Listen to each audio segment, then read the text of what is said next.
Okay, तो आज हम देखने वाले हैं अस्थमा के अंदर एक आने वाली sub category that is called as methylxanthines. Methylxanthines भी ड्रग्स होती हैं जो अस्थमा के लिए होती हैं, या those drugs that are used for overcome the asthma by different mechanism. ठीक है, ऐसे दे सकते हैं।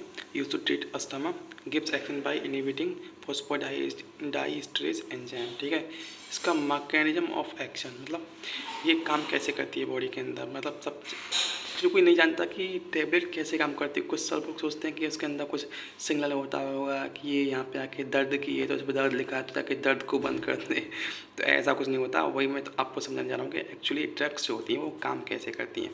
बॉडी के अंदर डिफरेंट टाइप के रिसेप्टर्स होते हैं। ठीक है, जैसे H1 2 receptor, H2 receptor, H3 receptor, H4 receptor, इस टाइप के रिसेप्टर्स होती हैं। ये ड्रग्स होती हैं, ये ड्रग रिसेप्टर स्पेसिफिक होती हैं, ये उस पर जाके अटैच होती हैं। जब अटैच होती है ड्रग रिसेप्टर कॉम्प्लेक्स बना लेती हैं। जब ये ड्रग रिसेप्टर कॉम्प्लेक्स बना लेती है तो उस कॉम्प्लेक्स से बनने की वजह से वो रिसेप्टर का एक अपना फार्माकोलॉजिकल एक्शन शो करता है। जो फार्माकोलॉजिकल एक्शन होता है वही तुम्हारा क्या होता है, इस दवा का इफेक्ट होता है, वही तुम्हारे दर्द बुखार को कम करता है। समझ गए? तो ये होता है दवा का अंदर जाने पे क्या काम होता है।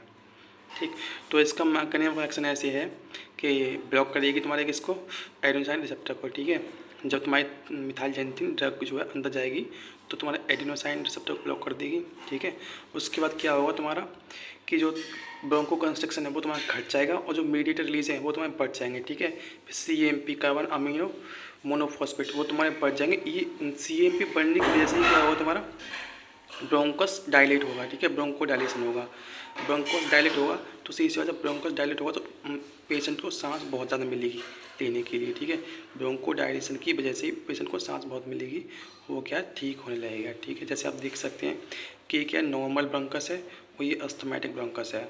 इसमें कितनी दिक्कत है और इसमें क्या है, ये ओपनली इसमें आराम से एयर जा सकती है, इसमें क्या बहुत डिफिकल्टी से एयर जाएगी। ये ब्रोंको डायलेशन है। ठीक है, इस तरह से ये मैकेनिज्म इस तरह से काम करती है।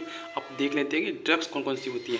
मिथाइलजेंथिन में ड्रग्स कौन कौन सी होती है। इसमें क्या है, पहली ड्रग होती है तुम्हारी थियोफाइलिन, फिर एमिनोफाइलिन, फिर कोलिन और थियोफाइलिनेट और फिर हाइड्रोक्सी इथाइल थियोफाइलिन। ठीक है, फिर दूसरी है डॉक्सोफाइलिन। ठीक, ये ड्रग्स हैं। ये ड्रग्स तुम्हारे कुछ अस्थमा पंप के थ्रू ली जाती हैं, कुछ टेबलेट के फॉर्म में होती हैं, कुछ इंजेक्शन के फॉर्म में होती हैं। ठीक है, अब देखते हैं इसकी फार्माकोकाइनेटिक्स मतलब कैसे ली जाती है, इसका कितना इफेक्ट रहता है। तो ये क्या वेल ऑब्जर्व्ड ओरली मतलब वो ले सकते हैं। ठीक है, इसकी हाफ लाइफ कितनी होती है कि जवानों में 7 से 12 घंटे तक काम करती है, बच्चों में 3 से 5 घंटे तक काम करती है और उससे आगे भी कर सकती है। इसकी एडवर्स इफेक्ट मतलब इसकी रिएक्शन देख सकते हैं कि इसे क्या बॉडी में रिएक्शन करेगी कार लेने के बाद।